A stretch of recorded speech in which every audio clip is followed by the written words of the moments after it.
albabu tasu ashar dambuga sappo e jeenayi ɓangal ɗal luguta no yewta en fi hoccugol ko honno hoccirte sa hocci ko honno warrata. wan anas radiallahu taala anhu qala wi marra nabiyu sa sallam nelaɗo allah feƴƴiri bi tamratin tamaro fi tariqe e laawol tamaroje no waali e laawol. fa qala nelaɗo make lawla anni so nano ko tawno comme min akhafu miɗo huluno an takuna nde laatotoɗe tamaroje min sadaqati hara ko immorde sadaka hara ko goɗɗo ɗum sadaka wallini ɗo. o andi nelaɗo kañum ñamata sadaka kamɓe e ɓeygude maɓɓe nden sadaka no harmani ɓe ko ɗum waɗi so ɓe addi ngo ganto ɓe maki tawi hara num na kulol to taw hara ɗe tamaroje ko sadaka la kalto ha mi hoccayno ɗe mi ñaama muttafaqun alayh. ko andi ngolɗen mo yii ñamete no waali e hoore lawol taw hulu wota o takko fus yo hoccu o wiya bisimillahi rahmani rahim o ñaama o heɓa e baraji ko ñamete on bonali kon o heɓa lekki ko woni ko e makko o heɓa vitamine ko woni ko e makko hoccete. wan zayd bun khalidi aljuhani radiallahu taala an qala o maki jaa rajulu gorko arno ila nabi sa sallam fa sala o landimo ani lokuta fi hoccugol est ce que goɗɗo julɗon duwa hoccude ka duwaka fa qalne laaɗo maki hey hoccu sa hocci e raf a fasoha yeynutu mbimana sifa mum on ko honno way wawi ka aha e saku hum mum kon ko honno saku hum ko way nano yawol ko woni nder ton ma ko jel woni nder ton summa arrifuha sana refti yeynita fi ɗum hitande hiɗa andi ndimɓe fen jaa sahibuha si a yiidi e jommum jommum ari jonnutumo wayla so na ɗum fa sha'nuka biha haray ko programme ma o andara hen siɗa mapori an tigui hiɗa gollitirde anniyoɗa yo baraji ɗi yahan jommum e hoore sa yiidi e jommum a yoɓay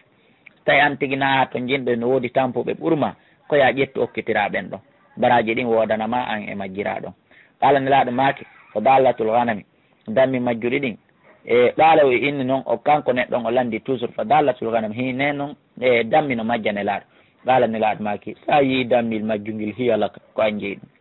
awli haylika ma pucci ma ɗin awli diɓi ma bonoji ɗin mi mana ko go a ƴetti a gollitiri a duncitori ma ƴetti a yeeyi a duncitori a faggi pucci maɗa ɗi ma accani bono ko andi ngol e legoy awan mo yii dammil ka burure tululu ko yo hoccugil na accugil so tawino hingil e nder wuuro beyi bareru no ayni ma goɗɗo no ayni on tigui yeehi memi ɗon haray ɗum o wujju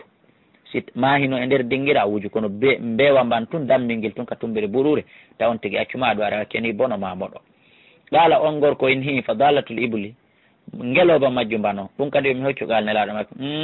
malaka ko on ɗum naada e ma e ɗum wala ha hino wodanima nguure e mabba on fo ma ha hino wonde e mabba saga o ha ndiyan ko mba yarata kon wa huda o ha ko ɗum woni e ñamete e mabba on taridul ma himba jolaka ndiyam mba yara wa ta'kulu shajara himba ñama leɗɗe ɗen hatta yalga ha rabbo ha joom mabba yiyamba kamba mba hulata buuto mba hulata moɗo himba janɗi terto mba ɗum ɗon hoccetake ko andi ngol en ɗum ɗon hoccetake par ce que no janɗi no wawi hisinde hoore mum legoy muttafaqun alayh. wa anhu ƴettama makko qala o maki qala rasulullah sallam nelaɗo maki man awa dalla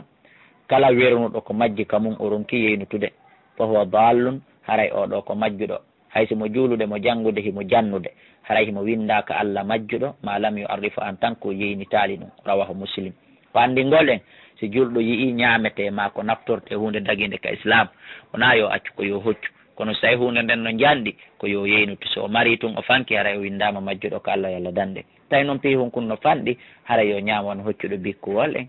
ay bikkuji no ɓisaka juulirde jikiri hoy hino wenga ɗon sanfaranma 1000 francs hino ɓay ɗum ɗon naako ɗuuɗi ya ɗum ɗon no wengaɗo si julɗo hocci ɗum tawi naka gasoto yeynitade bikkol ngol koyo ƴetto ɓisaka jeeɓe makko ya o windira nda kan baraji ɗi wodana wujju e majjira ɗon siko 1000 francs 2000 5000 10000 yo ñaamu ɗum tawi naka yeynitoto sika ka yeynitoto ko o yeynuto en faami ka si tawi noon woni montant ila 50000 nattiri dow haray ɗum ɗon ko be yeynite hitande so yi aali noon jommum o ñaama e hoore niyya so yiidi e jommum o yoɓay ma o okkora ɓurɓe mo tampude wallahu ala wa alam. wan iyad bun himar radiallahu taala an qala qala rasulullah sallam man wajada lugutatan kala tawɗo ko majji o hocci nde himo hocca fal yushhidda way adilin yo seedin jomiraɗo nunɗal a wara mi waɗi on seede nan hino komi hocci andi himɓe ɓen koɓe probléme hiɗa hocca ɗo porte goɗɗo ɓa carte makko no toon e kaydiji makko ɗin fi wata luttu kippano hettira yiidon tun o déclara kanko haɗi dala hino ka nder porte toon ma ero ma farangen e ko nantata ɗum wasine laaɗo ma ko ya seedintin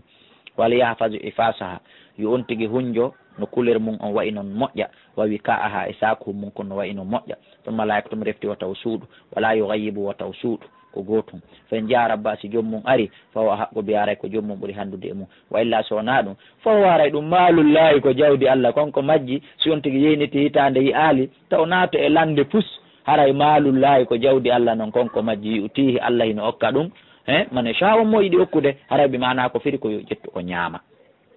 rawa ahmad wal arbatu illa tirmidhi wa sahahu ibnu khuzaima wa ibnul jarud wa ibnul ahibban وعن عبد الرحمن بن عثمان التيمي رضي الله تعالى عنه أن النبي والنبي صلى الله عليه وسلم نهى بهذه اللقطة الحج هجوغل حجي ينكيجو بمعنى حجي ينكيجو سي إيكو مجي كانكو هجتا هرمناني دو حج ما عمره كانكو يمهدا هجوغل جد فاندي كانكو يوترتو إن فامينه رواه مسلم. وعن المقدام بن معدي يقرب رضي الله تعالى عنه قال رسول الله صلى الله عليه وسلم